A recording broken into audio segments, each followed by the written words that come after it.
He's cute. He's polite. He serves tea. But he also murders goblins, kidnaps kids, and slaps Princess Bubblegum.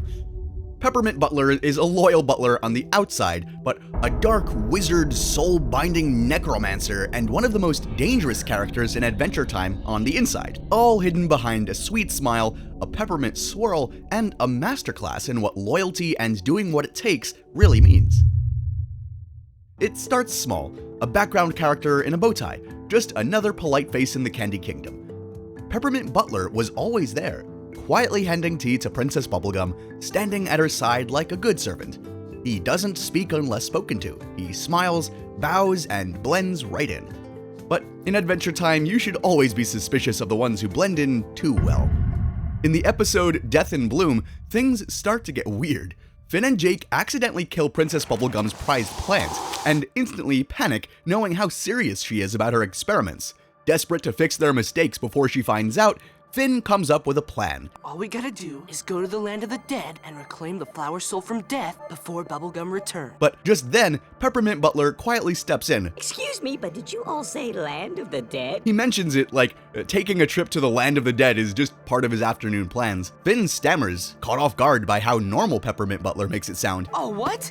Yeah. I can take you. That's not something you expect from the kingdom's Candy Butler, but what's stranger is how easily he does it. No hesitation or research, just a quick walk to the corner of the room, the one where two walls meet, and a set of instructions. Stare into where the two walls meet. Now slowly cross your eyes. Do it, fools! Just like that, a red portal appears, which could be a reference to the Hounds of Tindalos, a story where hostile creatures travel through sharp corners and chase you if you get caught time traveling.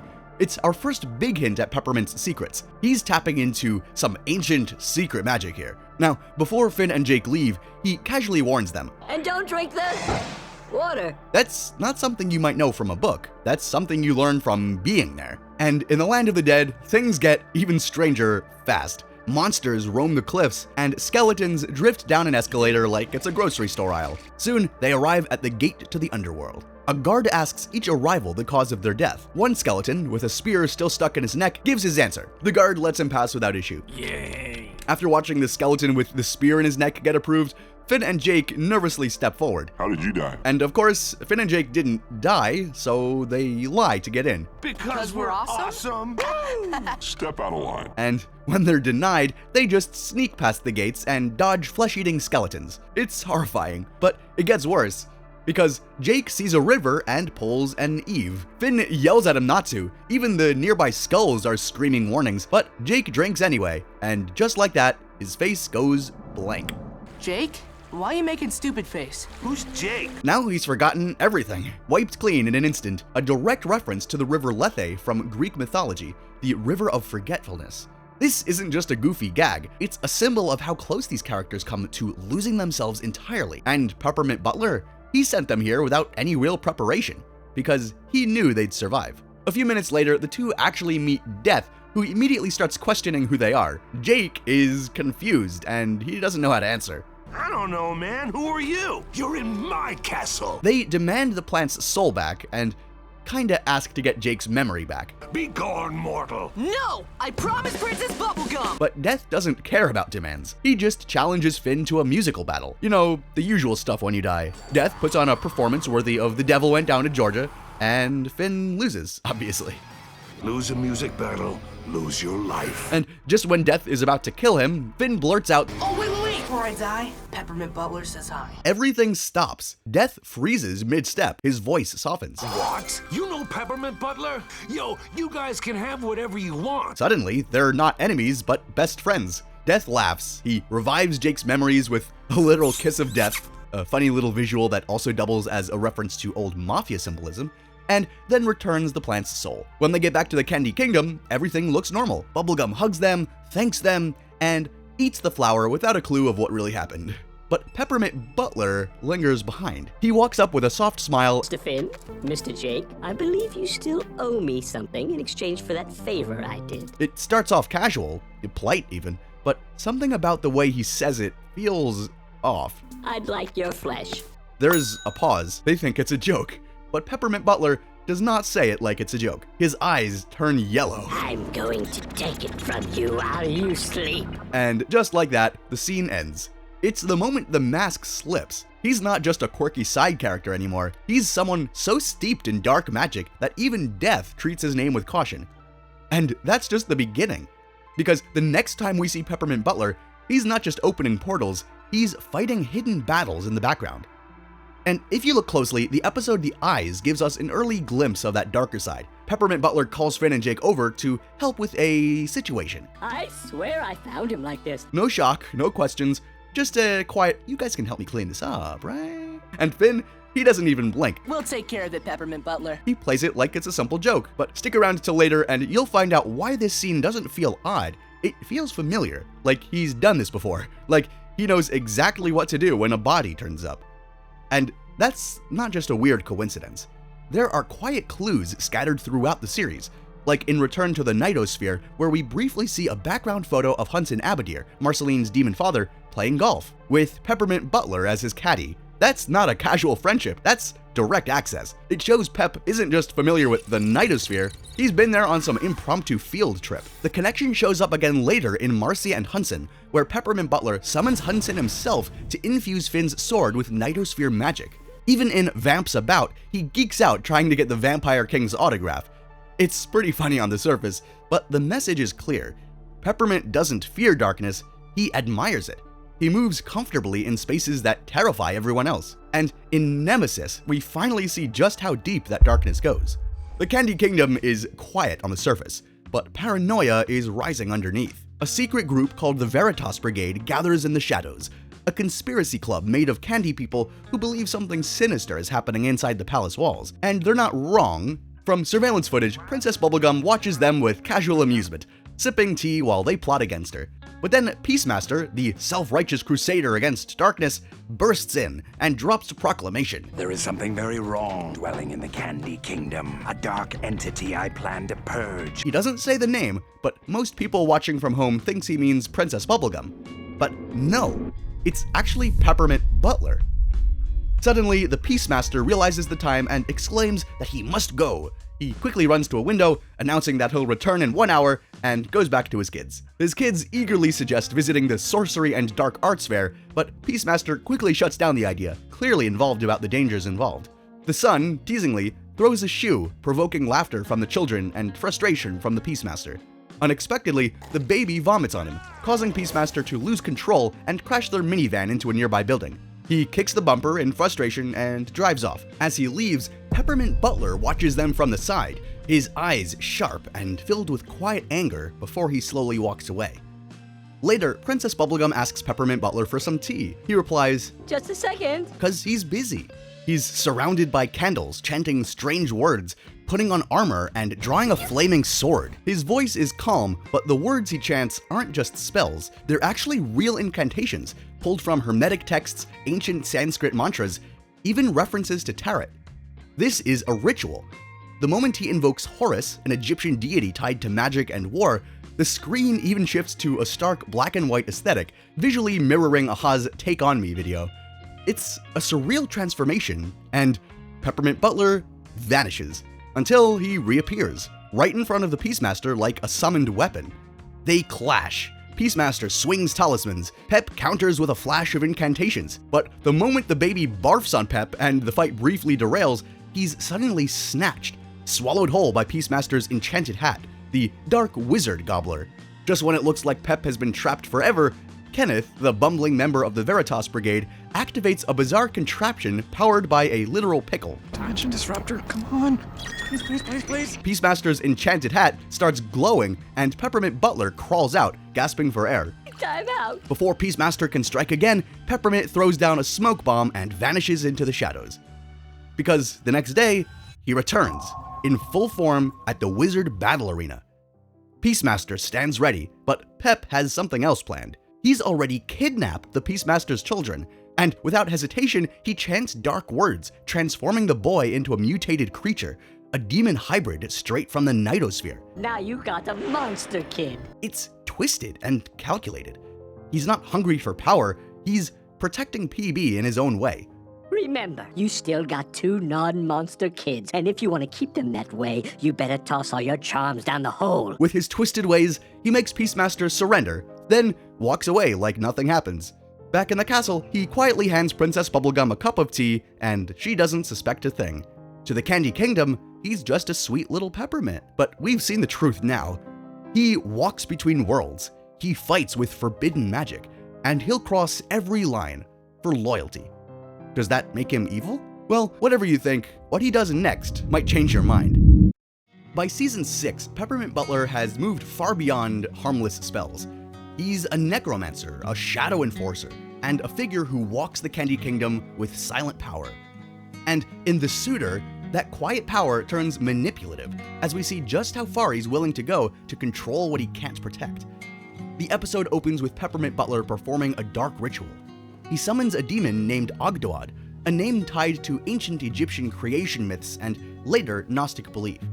But what's even more striking is what surrounds him. 4 figures, a bull, a lion, an angel, and an eagle.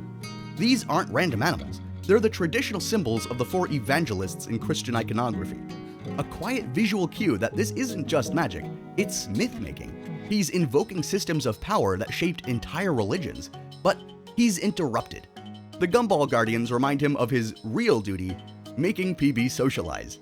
You neglect your duties to the princess. She has been in her lab for 9 weeks. She needs to get out. Socialize. So Peppermint Butler decides to fix things by forcing her into a relationship.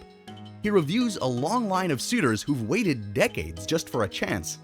Then he spots Bracco, a quiet, awkward young man. Instead of warning him off, Peppermint encourages him. And you want to court the princess? Yes, my heart instructs me so. He marches him into PB's lab, where she's passed out with a pizza box on her face. Krubs! Hey, what? Who's that? Peppermint introduces Bracco confidently. Bracco, sweaty and stiff, introduces himself with an awkward family lineage and blurts out his request to take her on a date. But PB shuts it down immediately. Oh, that's very sweet, but no. So Peppermint presses harder, insisting that she needs to do some research on boys, as if her well-being depends on it. Bubblegum is stunned and furious that Peppermint is interfering with her work. That is way out of line, Peps. But Bracco's affection quickly spirals into obsession, so PB tries to shut it down with science. What you're feeling is called infatuation. Pain is a product of you overvaluing a projected imaginary relationship with me. But Bracco doesn't back down. He jumps on a painful journey to retrieve a soul stone, thinking that if he suffers enough, he'll earn her love. He burns, bleeds, and begs, not for PB's time or understanding, just her approval. When he returns, scarred and broken, PB brushes him off. She doesn't need the stone anymore. She made an artificial soul instead, easier to control. And that word, control, is everywhere in this episode. Bracco collapses, defeated. That's when Peppermint Butler reappears and does what he always does when things don't go his way. He turns to the shadows. Peppermint Butler offers to help using powerful shadow magic to free a trapped spirit. But Ogdoad demands a heavy price. To receive, you must pay. Bracco is ready to pay any cost, driven by his deep love and determination, and just like that, the ritual begins. Dark magic floods the chamber. Bracco screams as his body contorts, reshaped into something unrecognizable. Well, you paid the price, no doubt, and I want to have your babies. That's Peppermint's version of help. He doesn't guide Bracco away from obsession, he feeds it, using forbidden magic, bartering souls, all under the belief that he's protecting the princess. But who is he really doing it for? Because when Bracco finally storms back to PB, grotesque, glowing, begging for love, she doesn't give herself to him. She gives him a robot. I couldn't permit one of my citizens to suffer the way I saw you suffering over me, and so I made you this. And just like that, Bracco leaves with Peabot. Then Peppermint snaps. After Princess Bubblegum tells him that Bracco is gone and she gave him Peabot, he suddenly bursts out shouting. You should have given him to me! In that single line, we see what he's really become. A protector who's crossed the line. A mere servant who thinks he knows better than the queen. There is a running theme in this episode, people forcing their will onto others. Bracco's father pushes his life goal onto his son. Bracco forces himself on PB. Peppermint forces his own version of protection onto everyone around him. Even PB uses signs to shape the outcome, but this time she does it to help Bracco, not to control him. That's what sets her apart in this instance. The suitor is packed with religious and symbolic layers, Christian gospel symbols, Egyptian deities, and even nods to dating guides like the game. But at its core, it's about obsession versus care, infatuation versus real love, and the dangerous places that loyalty can lead when it stops listening. Peppermint Butler believes he's protecting PB, but in this episode, we see the truth. He's not just protecting her, he's deciding for her. And in doing so, he becomes something darker than any demon he's summoned. In Come Along With Me, everything Peppermint Butler's built, the shadows, the secrets, the control, comes crashing down. The Candy Kingdom is at war, and he's about to lose everything, including himself. Princess Bubblegum falls, and in the middle of it all, Peppermint Butler is hit with Dum-Dum Juice, the same stuff Gumball used to turn people into mindless candy. It doesn't kill Peppermint, it resets him. The kingdom's dark wizard becomes a child again. Later, we see him again. He's small, round, and barely walking. His voice is soft. He's just a kid now. But he's already reading. And the book? Dark Magic 101. The pull of dark magic doesn't fade with the centuries, I suppose. Not for someone like Peppermint Butler, am I right? Even after being reborn, even after starting over, something inside him still remembers who he used to be. Not because he wanted power, but because it felt like home. And that pull brings us to Wizard City. After the events of the Gum War, Peppermint Butler is reborn, literally. Gumball's Dum-Dum Juice resets him into a child. No dark magic, no necromancy, just a nervous little mint with a school bag and a second chance. But old habits die hard, and darker ones don't die at all. Because before the transformation, the original Peppermint Butler left a piece of himself behind. A curse. A fragment of who he was, sealed inside his new form. So while Pep shows up to wizard school hoping to learn, there's already something inside him that remembers. And it's waiting. When he arrives at Wizarts, the campus feels like a magical parody. The broomsticks, floating scrolls, cobbled streets, even graffiti that resembles the Kilroy was here meme. It's goofy and inviting, but something's off. Even the opening storm echoes the danger to come, with Choose Goose vanishing in a puff of black smoke, leaving behind only some feathers. Pep tries to fit in. He introduces himself just like any new kid, nervously stepping up for his audition.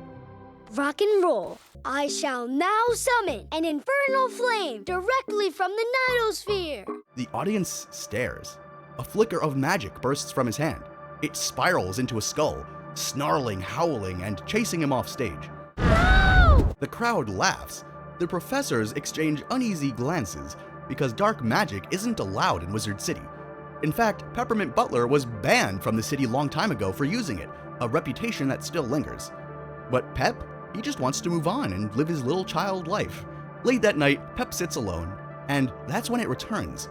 The voice of the real Peppermint Butler snarling in his mind like a buried twin. You absolute loser! You think you're going to become me by slinging some baby egg spells? But that voice in Pep's head is a real part of him. That curse that he placed on himself before being turned into a kid. It's a shadow of who he used to be, now talking back, pushing him towards the dark path again. As Pep tries to settle into school life, things around him start to get strange. A student named Spader suddenly disappears. Weird magic starts spreading. There's graffiti in the halls, strange symbols on the walls, and whispers of something dangerous hidden under Wizard City. The teachers start acting strange too, especially Bufo, the transmutation teacher who used to be a powerful dark wizard. He jokes about the past, but something feels off. And when Spader vanishes, people start blaming Pep. Soon we learn what's really going on. Deep beneath the school, there's an ancient heart, the remains of Kokontepi, a primordial monster that existed before time began. Long ago, his body was sealed away, but his heart still holds his power, stored as a strange purple liquid called ichor. That ichor can bring him back, and someone wants to do exactly that. A secret group of teachers led by Dr. Caledonius is part of a cult. They believe Pep is the perfect vessel to bring Kokontepi back to life. They've been watching him since he arrived, and they plan to use him. Yes, Peppermint Butler. You are the chalice. And so, Pep drinks the ichor, resurrecting Kokontepi, who begins to awaken inside Pep's body. The students don't know it yet, but this isn't just a kid learning spells anymore. This is Peppermint Tepi, a new form, twisted and ancient, blending Pep's curse with Kokontepi's eternal hunger. For a moment, the mask slips. You're no wizard. Is this supposed to show me that the fragility of life is worth preserving? Pathetic. But Kadabra, a stage musician with no real spells, just sharp instincts and faster hands, snaps him out of it with a trick. No, it's to distract you. The spell hits, and something changes in Pep. It's not loud or flashy, just a quiet pause. Kadabra didn't fight him with magic. She reminded him of who he was, her friend. Someone who laughed with her, trained with her, messed up with her. And for a second, the dark voice inside him goes quiet. You were this close to recreating me! Your destiny! You're not my destiny. You're mine. Stop! Pass! He doesn't banish the darkness. He doesn't kill Kokontepi. He rejects the idea that he ever had to become him in the first place. Because real power isn't becoming what you were, it's choosing something new. I still want to be a powerful wizard jerk, just not him.